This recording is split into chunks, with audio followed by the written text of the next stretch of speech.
Continua il percorso delle pietre d'inciampo, è iniziato questa mattina e adesso abbiamo anche l'onore di avere qui con noi l'artista che ha inventato le pietre d'inciampo, Gunther Demning.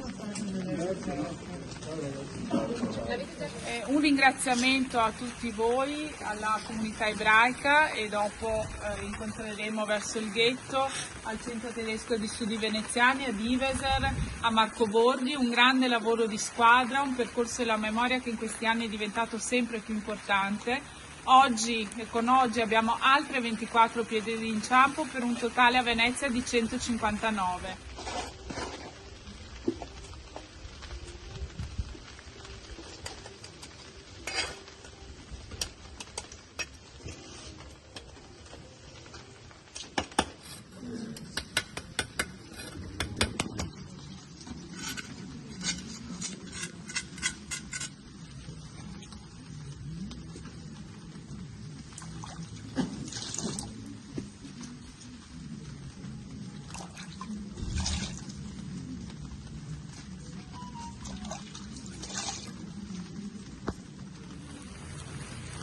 Con quello che rappresenta questo progetto è sempre molto difficile poter dire sono lieto di essere qui.